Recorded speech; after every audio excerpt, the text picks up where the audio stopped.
Thank you so much for inviting me today to speak on this very important issue. It's a topic that I've been speaking about a lot on around the country to boards and to heads and to various school people, because I think it's really important that we keep up to date on sort of the issues that are confronting us. So the first slide you're going to see, oh, George, it wasn't moving. Okay, there you go, sorry. All right, so the first slide you see here today are the different topics that I'm going to talk off of.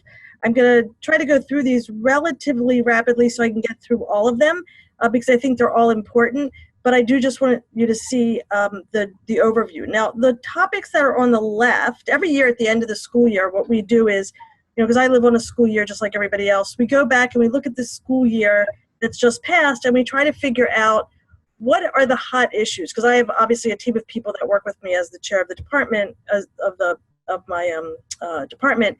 So we look at what happened last year, what are the hot issues, what can we make sure, what do we want to make sure that we put in front of everybody in the coming year so that they can avoid liability and can, quite frankly, prepare in advance so they can know before the issue ever comes in front of them what the different concerns are. So what you'll see on the left-hand side is the issues that we saw pretty much in the 14-15 school year that we thought were really hot, and that was pretty much the priority or the most common. So we thought, obviously employee issues was really hot, safety, security, intellectual property, and you can see as they go down the list. We readjusted this year, and you can see there's a lot of change that went on for the 15-16 school year. So obviously the 14-15 was based on the 13-14 school year. This year is based on what we saw last year. And what we saw last year was very interesting. We saw a lot of student issues, just a huge number of student issues. I think part of that was because of all the inappropriate contact that we were seeing in the colleges, universities, and that was becoming much more of an issue in our K-12s. With the big decision out of Hotchkiss, we saw a lot more focus on international student travel and making sure documents are prepared. We also, this past year, saw a lot of issues around transgender students and preparing for transgender students and making sure that we create safe environments and just also dealing with a lot of the issues that go along with that. So you can see this year in the 15-16, we are putting transgender as number 3 on the list. And obviously, if you look back to last year, it was all the way down to number 7. So again, I think I like to share this information because I think it gives you a sense of what we're seeing. And we do pretty much have a good sense of the industry.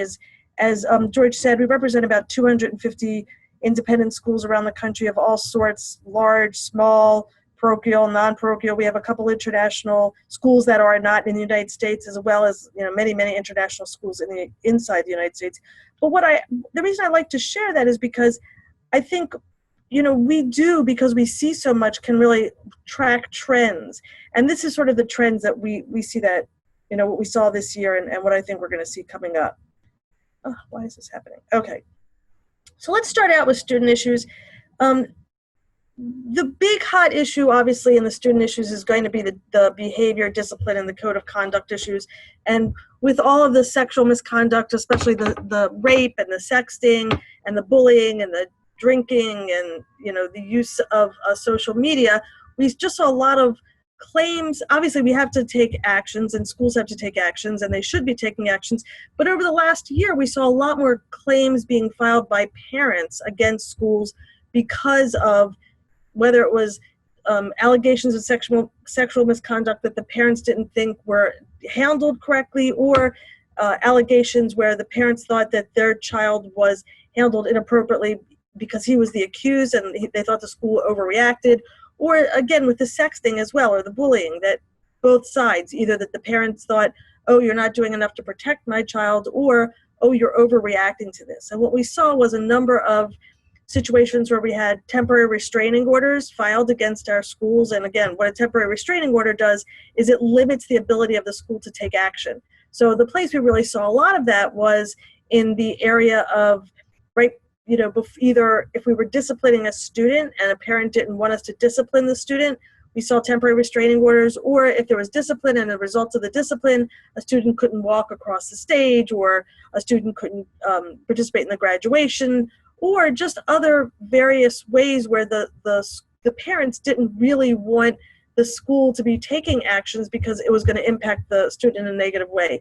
It's especially important now, and we're seeing a lot more of it now, I think, because of the fact that we have to provide notice to colleges and universities. I'm sure some of you are familiar with the Common College app, which is the application that a vast majority of the schools in the country, the college universities take.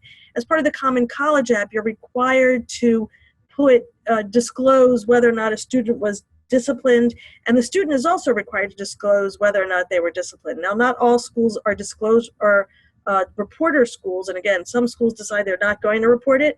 The vast majority do report, but the reason that parents want to stop the discipline is so that obviously their student won't have to report on the Common College app. It's interesting that, again, there's all kinds of reasons why we're seeing, potentially more of this. Maybe part of it could obviously be because of the helicopter parents and all the different things that we hear about, but for whatever it is, we definitely are seeing a huge increase in that, in that area. All right.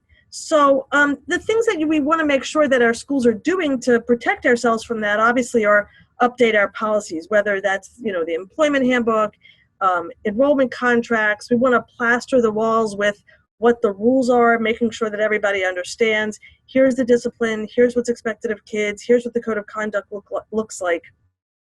And a few of the things that we have to deal with those handbooks and codes of conduct and enrollment contracts is obviously whether or not the school is a 24/7 or a during the school day. Okay, so schools operate in very different ways. And again, student discipline is an administrative task that belongs with the administration of the school, whether it's the head or the division heads or the various people that provide discipline to students.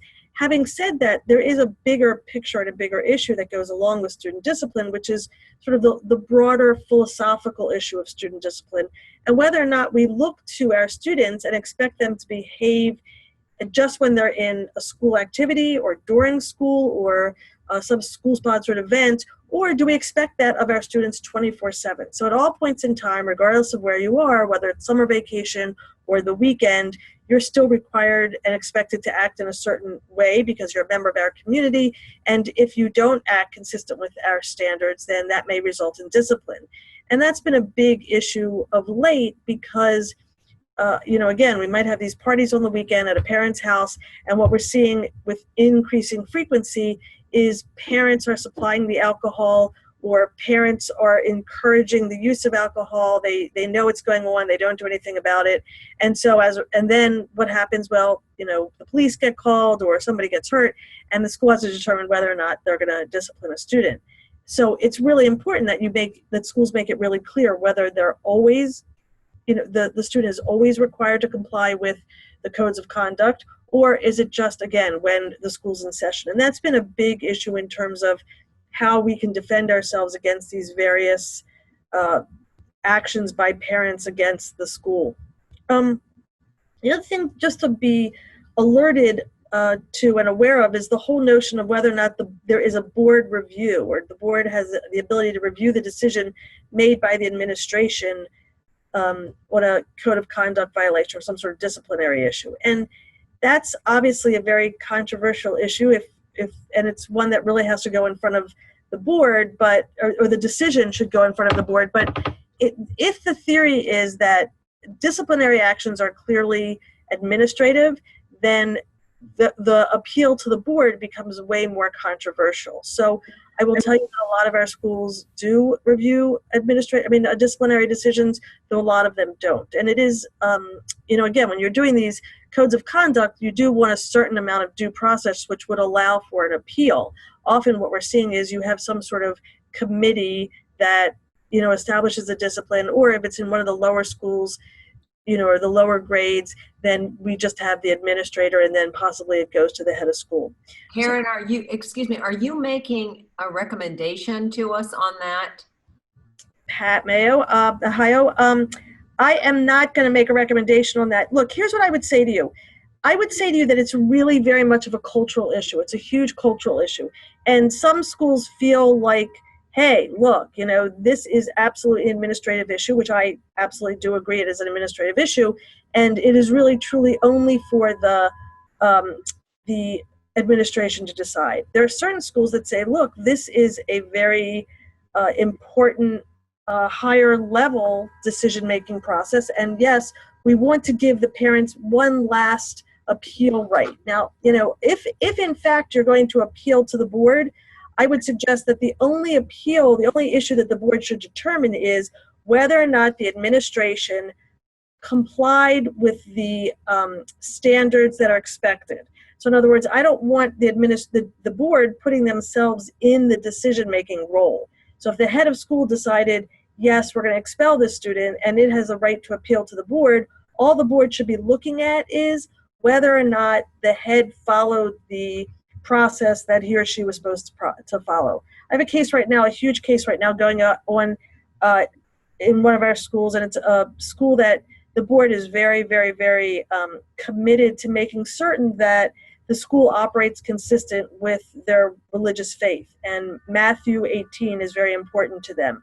And so there was a big disciplinary action that just occurred, and it was appealed to the board, because in their process you're allowed to appeal to the board, and it was overturned. The decision was overturned. The head's decision was overturned, which obviously, as you can imagine, has great concern for the administration, because then decisions, they'll have great doubt as to whether or not they can make decisions in the future that will be able to withstand scrutiny. Can you remind me what Matthew 18 is? Well, it's a very good question, because when they were saying it to me, I'm the old book, I'm not the new book, so Matthew 18 was a little hard for me.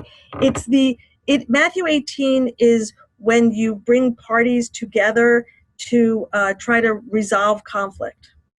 I'm sure there's somebody better on this call that could speak to Matthew 18 than I could, but yes, it was a very interesting case, and it's going to be of concern to that school, obviously. All right, so let's go on. Look, the other thing that I'm really concerned about, and I really want people to think carefully about this, is the whole notion of vetting students, and I'm finding that we're not doing, unfortunately, a good job of that.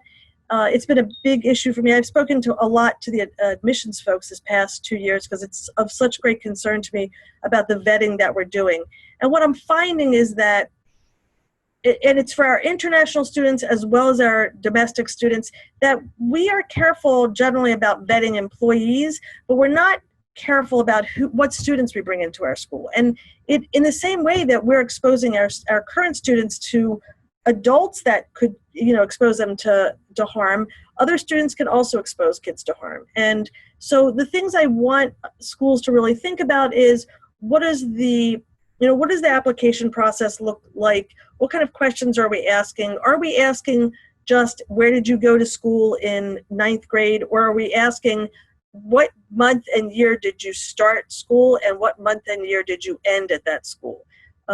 Also, what's the reason for departure? If you left another school, was it sexual misconduct? Was it bullying? Was it disciplinary? Remember, if we have a situation where a child was removed from a school because he was a bully, or removed from a school for allegations of sexual misconduct, and we then bring them into our institution and the same thing occurs, a parent could turn around and say, wait a second, if you had vetted this student and you had determined that, look, this student was removed from the other school because he bullied, or because he was accused of sexual misconduct, you wouldn't have brought him into the school, and as a result, my student wouldn't have been hurt.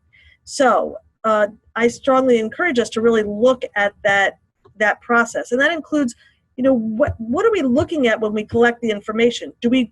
A lot of times what will happen is, and if you look at any of the associations that talk to admissions or set standards, often we see that the only recommendations that are asked for are the current teacher or the current administrator. Well, I know for my own child, when we were applying out, the math teacher, I'd only had him for a month. He didn't really know much about my child. So I'm a big believer that we really look at the admissions process carefully, make sure that we're vetting carefully.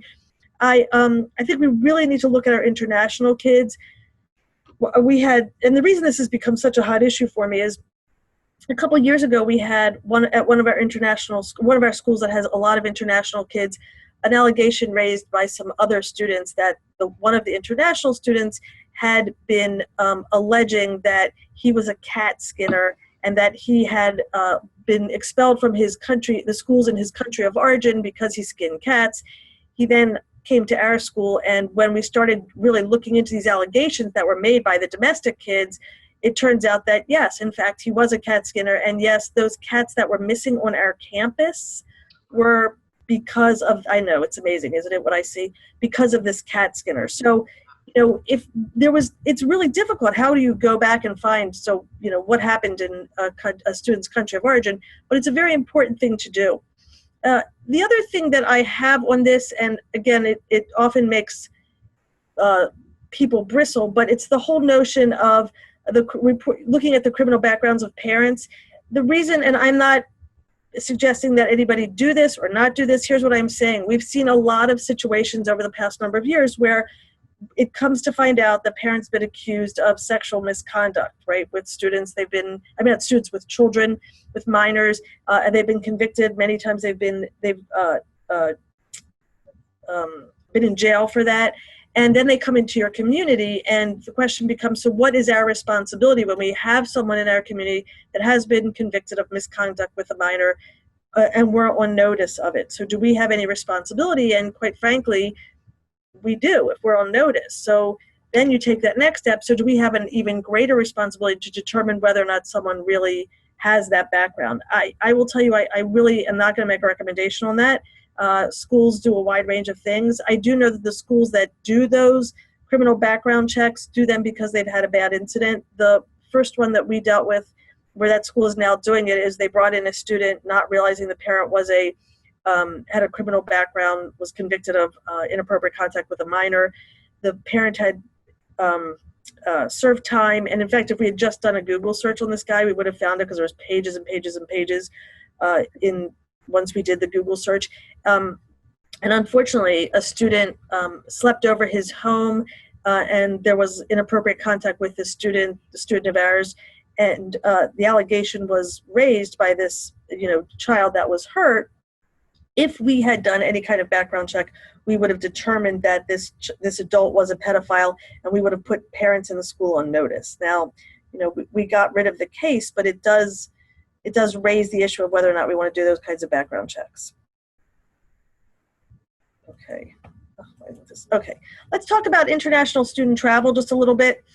The issue with international student travel obviously is based on the Hotchkiss decision. If you haven't been involved in that or tracked that at all, there's lots written about it. Hotchkiss was a case where they took students, the Hotchkiss school took students on an international trip, and while they were on this trip, one of the students got bitten by an insect, and there was a catastrophic illness, and she had to be ambulanced. It was a serious catastrophic situation, and a very troubling situation. In any case, the parents said, look, the school failed to consider the risks of the trip, consider the risks of the activity that they were taking our child on. Had they been aware of it, they would have decided to notify the children that they should wear appropriate clothing that was reasonable. What was a reasonable requirement? So the parents brought a lawsuit against the school for injury to their child, and it went to court, and there was a decision, and the decision was against the school for $40 million. It was a $40 million decision against the school. Now, was it a good case? No, it was a bad case, and there was lots of things in the case that were not good, in terms of creating the decision that it did. But what we all have to take away from this is, so what is our responsibility? A lot of us are taking our kids to a lot of very interesting and educational countries outside of the United States, but it still brings with it some substantial concerns and some substantial risk.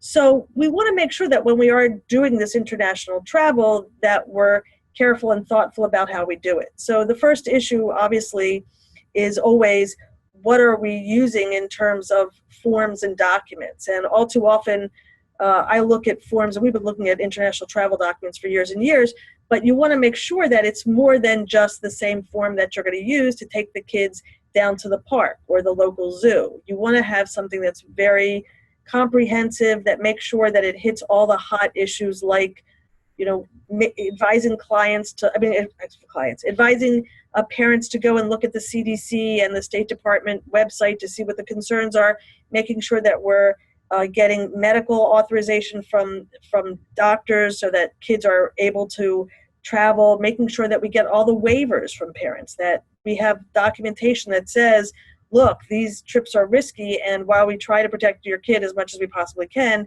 things happen, and we're not going to be held accountable for that.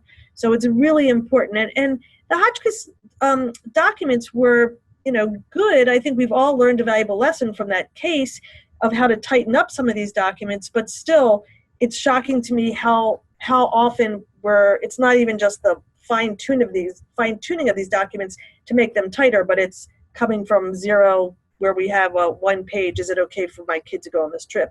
The other thing you want to do, and there's a whole slew of documents, but the other thing you really want to do is make sure there's some sort of plan of action. What are the rules? What are the guidelines when we're taking kids on these international trips? The other thing we want to think about is, so who's sponsoring this trip? Because the argument's been made, well, it's not really my school trip. I'm not going to be responsible for it because I'm using a third party to run the trip.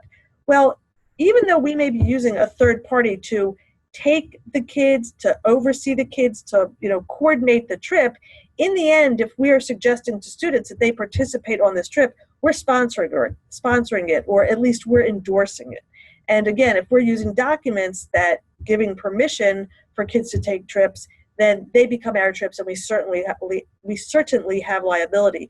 That goes back to the other piece of this, which is, if we're going to be using third parties, we need to make sure that we, the school, has some sort of written documentation with the third party vendor that is going to be planning the trip. And all too often I see that we don't have those kinds of documents in place. So let's make sure we do all those things.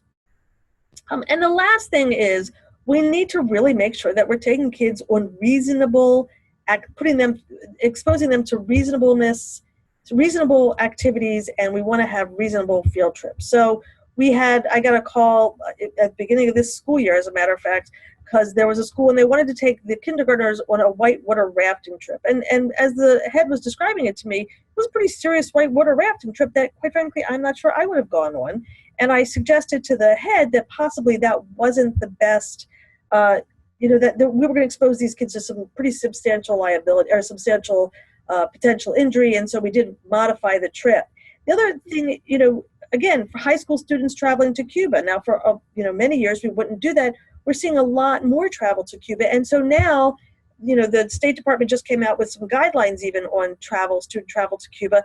It's changed. All I'm suggesting is we want to make sure that we're looking at the reasonableness of these trips. Okay, let's talk about transgender students for a second. I just want to start out with this, that I do not make any assessments about how schools should deal with transgender students, or for that matter, transgender adults. This is a very culture-based decision, and if anyone's ever heard me speak, you'll know that I'm very committed to making sure that schools act consistent with their culture. The best way to get a lawsuit is to take actions that are inconsistent with your culture. So we really need to think about, especially the transgender students, from a philosophical and cultural issue in your institution. So that's the first piece of it. The other piece of this, though, is, and I can't encourage you enough to do this, which is, if you have students that are currently in your school that are transgender, then that's good. You want to make sure that you have your procedure set up. But I really encourage you, if you haven't yet, don't say, oh, we're going to wait until we have a transgender student. You want to do it in advance, because what we see where the liability happens, where the chaos happens, where it becomes the bigger issue, is when schools wait till the very last minute and then start addressing the issues that they need to think about. So it's not a difficult process. I have a checklist on my website, actually, if you want to look at it, that just goes through all the different things that I suggest schools look at. And what I find most helpful is to sit down with whatever, quote, team is going to be involved in this, and sometimes it's the administrators, the counselors, whatever it is, and you go through, okay, so what are we going to do with each one of these issues? First off, what's our school's general approach, right? How do we develop guidelines around this? Again, for many of our schools, some of which have very strong religious foundations, this is more controversial issue, and for some of our schools, it is a total non-issue whatsoever. I will tell you that what's interesting, and there's cases slowly coming out in the college universities in terms of what we have to do and what we don't have to do, remembering that college universities are going to be governed by different legal requirements because they take federal funds. Very few of our schools take federal funds. I mean, I only have one school that takes any federal fund, and it's just a very small amount, which doesn't expose them to some of these other requirements. For example, some of the discrimination requirements. So, but the issue we do see when we're talking about transgender students and what potential liability we have is the bullying. And that's really the piece that is of concern to me, and we have seen a lot of it. So the way that I approach this is, if you can set up these guidelines in advance, then you can reduce the potential for bullying because all the different places where bullying could potentially happen have been addressed. What you see here, the other thing I want to say to everybody though is, and I don't know how many schools in the phone or the webinar have experienced this, is that we're seeing the students that are identifying as transgender at younger and younger ages. You know, it was interesting to me because I had thought, well, okay, so we're going to see in high schools, you know, mostly high school, maybe the end of middle school, but that is not our experience thus far. Last year and this year, we're seeing it much more in the lower grades, you know, especially kindergarten, first grade, second grade, which is interesting to me. There's been a lot written recently, a lot of books out, as well as there's a TV show, if anyone is interested in seeing something like that, which I think sheds a lot of light on this whole, you know, the transgender student. But So here's just this. could I jump in? So the issues with a transgender younger child are really dealing with the parents, or to a large extent. Yes and no, Pat. Some of it is dealing with parents, and you're right, because that's where we get other parents coming forward and saying, I don't want my kid in the class, or you know, I don't want this child talking to my child about that. That's an issue that we're going to talk about at home. So that is for sure. And what you're also seeing is the younger kids, it's, you know, for older kids as they identify, I don't want to say there's a filter, but there's more of a sense of sort of the PR of it or the interactions of it. Whereas the younger kids, they're, you know, most of them are very comfortable in their skin, quite frankly, and so there is no filter. They are very open to having these conversations, which is where sometimes we see some of the, it's not difficulty, it's just that we have to be sure that we're able to deal with it in advance. This is what's really interesting to me too, and we've dealt with lots and lots and lots of this, but I am quite interested in the observation that the schools that I think, oh my God, this is going to be a nightmare for us, right? Parents are going to come out, they're going to be up in arms, we're going to have vigils. We see nothing. Parents are calm, they take it in, they deal with it. And the schools where we think, oh, this is going to be a no-brainer, that's where we have more issues. And I think part of that's because some of these schools have prepped more because they are concerned that there's going to be a bigger issue. And so I do suggest that you really, even if you haven't seen a transgender, you haven't addressed it yet, please make sure that you deal with it in advance when it's calm and there's not panic involved. Here's the list. The other thing I would say to you is we're helping a school right now that's doing a massive renovation. And they don't have any transgender students in their school, but what the head of school said to me is, look, I need to be thinking about this, right? I'm doing this massive renovation. I want to be thinking about in 2 years or 3 years when we have lots of transgender kids, or, you know, some transgender kids, how is this going to play out for me? So what he's doing, which I think is really smart, is going through these issues, and you can see I've just listed some of them. There's more on my website, you know, bathrooms, locker rooms, sports, how are you going to deal with the sports? You know, if you're a single-sex school, how's that going to impact you? And again, if you look at any of the colleges and universities are really ahead of the game on all of this, and if you want to look into any of this, you can go to Oberlin's website. They're ahead of the game on this. Some of the girls' schools, Mount Holyoke, Wellesley, Smith is doing some interesting stuff on it. And the other issues, you know, again, you just have to deal with are name changes and what's going to happen with name changes, what we're going to call students. The last part of that being the pronoun, which is a very hot issue. I don't know if anybody has kids in college, university. We just went to our parent weekend at one of our children's school, and when we got there, you had to select a button that had the pronoun you wanted to be known by. So I think it's very hot in the college university, and I just was in one of our more progressive schools, and there was a big bulletin board with the same sort of message. So those are all the things you want to be dealing with, especially, in addition, the boarding schools have different issues, but that applies to us when we're doing field trip. And so again, it's the whole wide range. What I encourage you, the takeaway from this one is, please develop guidelines in advance. Make sure that you're thinking about this. And it certainly is an administrative issue, but this is one of those issues that I think really does need to go, at least for a discussion in front of the board, about what sort of general philosophy is with regard to this. Now, again, I don't want to give an opinion as to how schools should deal with this, but what I do give an opinion on is to make sure that you at least address it. All right, let's talk intellectual property. I always say this is a biggie for me, but this is a biggie for me, and I would hope it's a biggie for you. The most important thing you have is your brand, right? So your name, your logo, your likeness, your tagline, whatever program you have, and you want to really make sure, because that represents you. When we say, ABC school, we conjure up in our mind a certain reputation, a certain experience. We as institutions want that to be a positive brand, right? And we want to be able to protect that positive brand. So the way that we do that is to protect it legally. All too often, schools don't have protection over their, again, name, logo, likeness, tagline, program, and it's very, very important that you do that. I don't know if George described this, so I'm at a big law firm that has all different kinds of practice areas. And I had not really, I'll be honest with you, till about 6 or 7 years ago, really thought about intellectual property. And obviously I have a partner that does, or many partners, but someone who works with all our schools. And the reason it became a hot issue for us was one of our schools had a name that had it had their name, but also their tagline was very well known and very well identified with that school. And a new school opened in town and started using the tagline. And obviously the school went up in arms, and the school called us and we started talking about it. And what had happened was the new school had protected the tagline through the legal means. And so in the end, there was a real question as to whether or not the school that we started working with could still use that tagline, since the other school had protected it through legal means.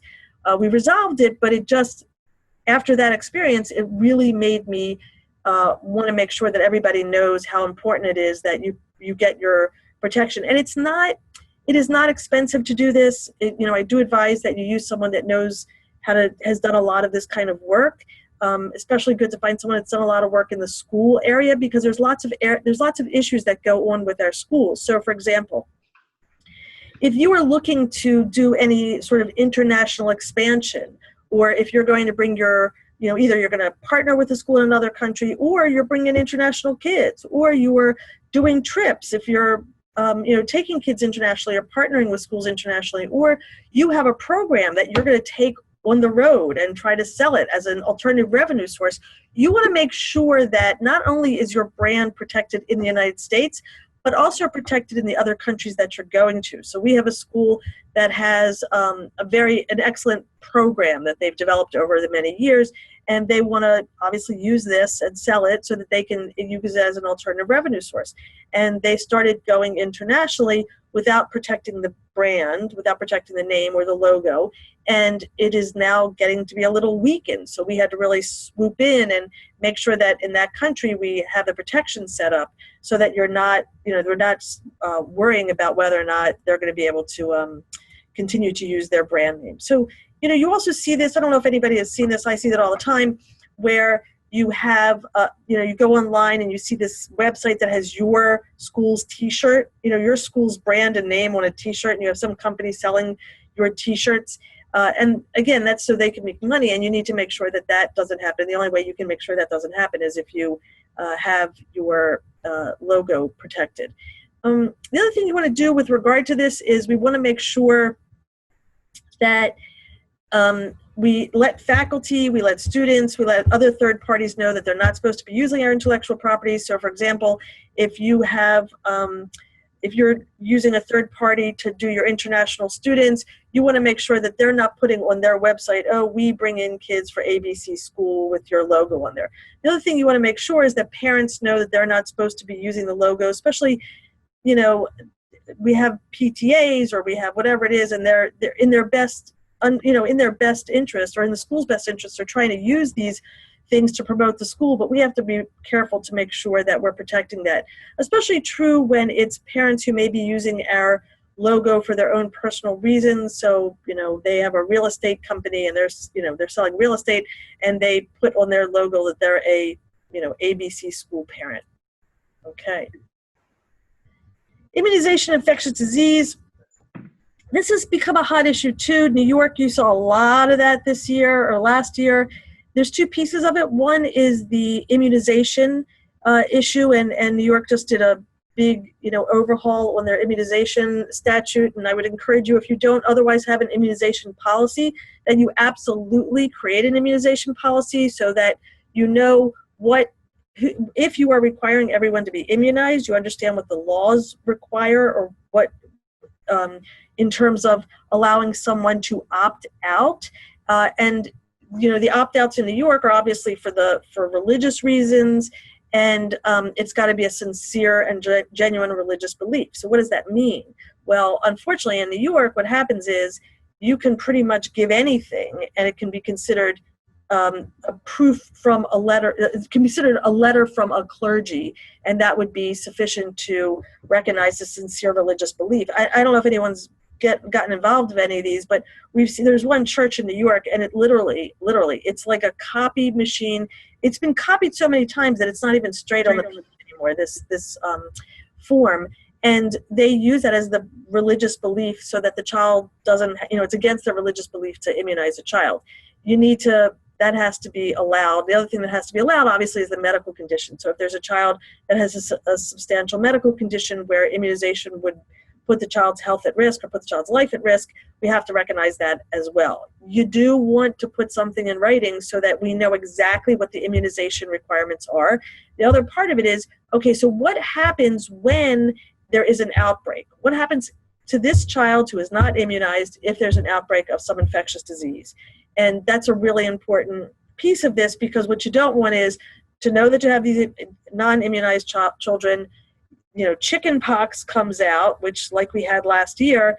Okay, so what do we do with these students who are currently there? You don't want to be attending to that last minute, in the heat of the moment. You absolutely want to be dealing with that in advance. The other thing you do want to, add into that is some general standards. And I know we dealt with this in New York last year. Was it last year with Ebola or the year before? Last year. And we had we had guidelines sent around. That is valuable to have in your immunization policy. What would happen when there's infectious disease in the community that you wouldn't necessarily be able to be immunized for? So I encourage you to create that policy. We had a lot of beginning of claims filed during the course of this most recent chickenpox outbreak issue. Everything got resolved, so I can't really give you any decisions from any courts based on what the courts will or won't do. But I will tell you that it was a very hot and contentious issue. All right, let's look at employee issues. Again, it's the same things that we've been dealing with for a long time. Employees are claiming that they're being wrongfully terminated. We're seeing, again, the biggest part of that right now is in the age discrimination, because we're seeing more of the baby boomers who are getting to the point where it may be time to retire, or we'd like to encourage them to retire, and they're not ready to retire, and yet some of them, their service is not in the same quality that it had been at one point. I'm trying to be very diplomatic about this.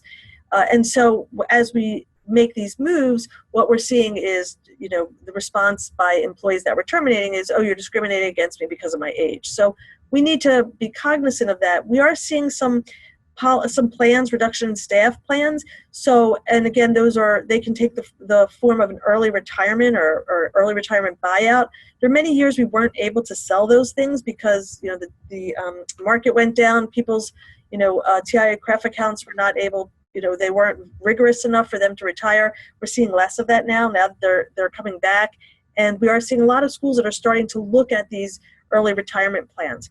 I'm sure that you're aware of the case in New York. I won't mention the name of the school, but everybody who has opened up any New York Times of recent has seen it, about protected speech under the National Labor Relations Board. And again, what the National Labor Relations Board says is that people have the right, excuse me, Bless you. to speak, to speak freely about their work. And it was the decision that there was a case where the teacher was terminated based on something that they had communicated by email and by speech throughout the community in a very inappropriate way. And the NLRB said, no, it's free speech, and that they have the freedom to say those kinds of things. Now, everybody who looked at that case that is well versed in decisions by the NLRB thought it was a totally ridiculous decision. No one could believe that was a decision. Having said it, it still is a decision. The case is on appeal. We're waiting for a decision in the appeals process. But what it does make us all think about is when we have an employee who has said something inappropriate or emailed something inappropriate or written something inappropriate, and we would like to take action against that teacher potentially or employee by termination, we need to think and assess again whether or not we're going to be running into some concerns with the NLRB. The whole issue is what is allowable in terms of what you can say to about if there's an issue you're not happy with, well, that's one thing. And no one wants to limit the open conversation about about issues. But when you're making claims about an administrator, about making hostile statements indicating that the person is not good at their job, whatever it is that they're claiming, there is a level of expectation of civility which we should be expecting from all employees. And again, there's a very thin line, and it didn't seem like a thin line to anybody, but this, no one, again, everybody who looked at that case thought it was crazy. We'll see what happens with it. Okay, so, and in the same sense that we talked about with our vetting our students, I also want to make sure that we're vetting our teachers now, because not only do we need to make sure that we're vetting people that before we bring them into our schools, and that's extremely important, but also remember, we don't want them to hurt our kids.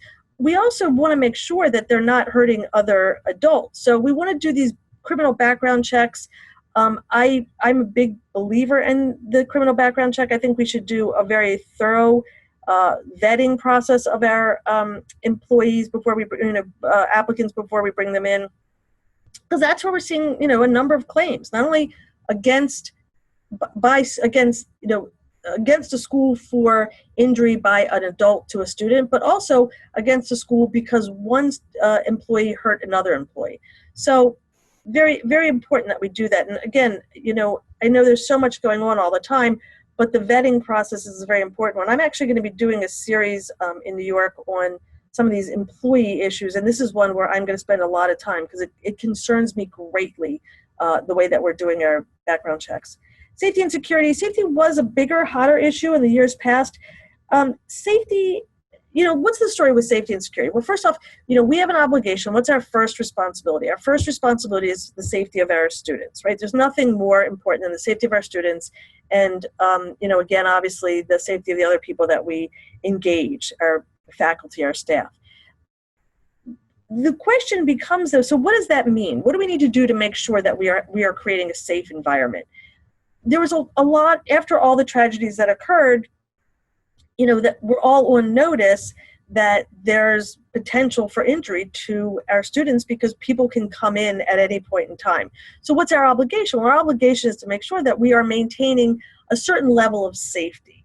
So right after, at the beginning, right after especially Sandy Hook, we were doing a lot of these safety and security audits. So there's lots of good people. They came in, they did a safety and security audit, and then they gave us recommendations, which I think is a good idea. I was just, I was at a conference recently and one of the big insurance, one of the insurance carriers that represents a lot of our schools was on a panel with me, and I was saying that I think this is really, really important that we do this. And the person from the insurance carrier said, well, it doesn't really help us that much, right? Because when you look at any of these disasters that occurred, it would have been very easy in some ways for these people to get in anyway. And how often do these things really happen? Well, I think that's absolutely true. Having said that, I think that it behooves us to not be the school that says, oh, well, the risk is not that great, because how many of these things have really happened around the country? I'd rather us spend the $3,000, get the audit, figure out what we need to do whatever reasonable actions we can. So at least, should God forbid anything happen, we can say, look, we take this very, very seriously. And in fact, we had this auditor come in, they did a safety assessment, we looked at it, we made sure that, we took some actions to secure our site. The thing I will say to you is you want to make sure if you're going to hire someone outside to do this, this risk assessment, then you want to make sure that your legal counsel engages the company, because if the legal counsel engages the company, then that document that they create is attorney-client privilege, so it doesn't have to be distributed. That's a really important part of this. The other very, very important part of this is you hire someone to do this that knows schools, that is a reasonable person, isn't necessarily someone who goes out there and does safety audits for people who go to dangerous countries, right? One of our schools had a board member, and the board member was very close with this company that he used in his company all the time because he sent people to all kinds of dangerous countries. And the company came in and did an assessment, and the report said that, and again, the lawyer did not hire the company, just the board person hired them in the school's behalf.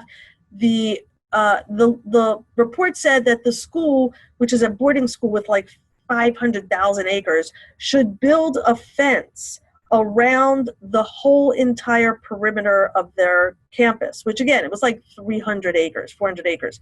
And it's a boys' school, and on top he wanted barbed wire. So basically he was creating this, complete disaster for us. Can you imagine these boys trying to jump this fence?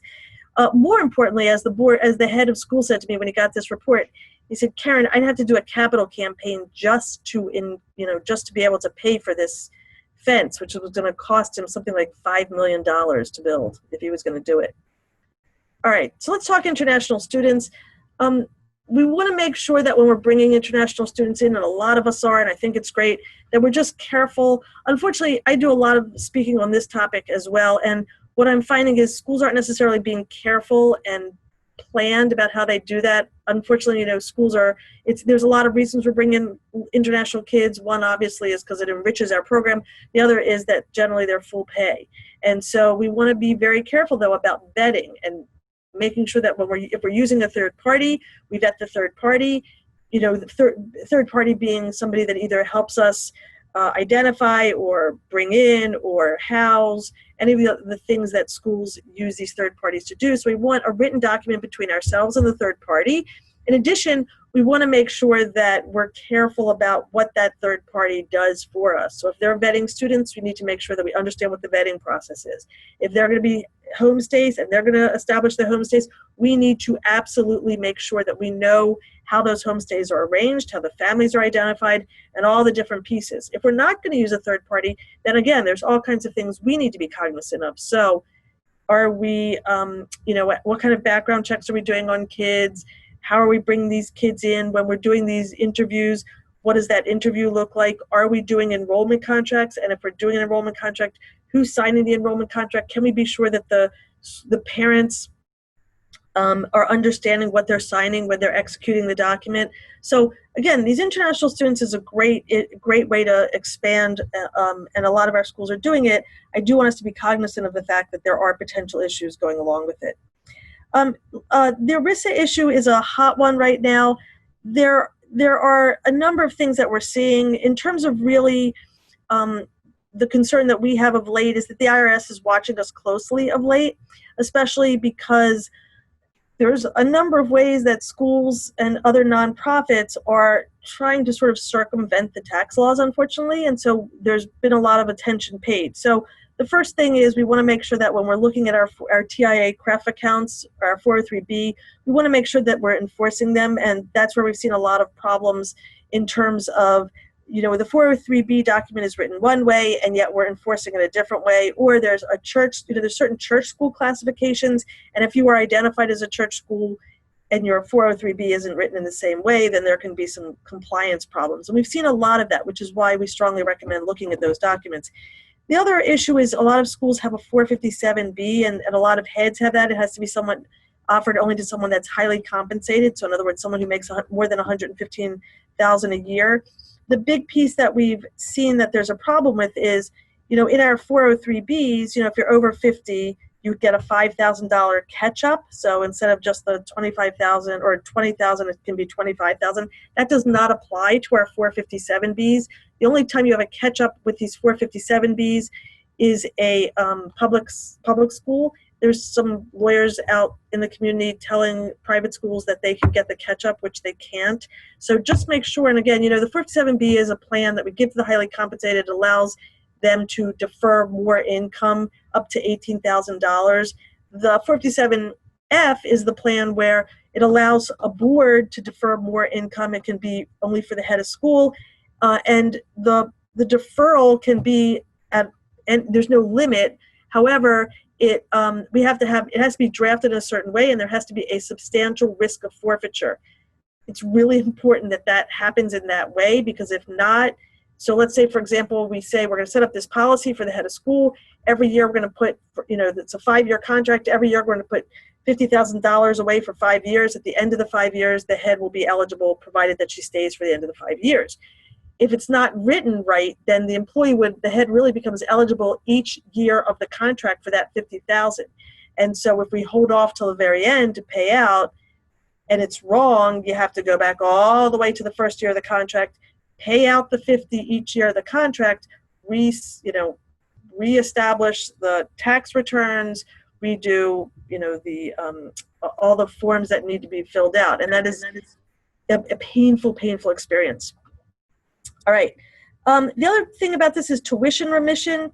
Tuition remission, just real quick, remember, if your school gives remission to everybody all faculty in the school, and it's 50% remission, and the head gets 50% remission, well, then none of that is taxable income. However, if you have a policy that says everybody gets 50% remission, tuition remission, and we give the head 100% tuition remission, what happens is the full amount of the remission to the head becomes taxable income, not just the difference between the 50 that we give to everybody else and the 100 we give to the head.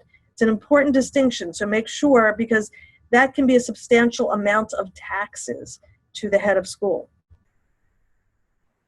All right, so the parent issues, as always, are a hot commodity. We've just seen so many various kinds of parent issues, legal issues resulting from parents.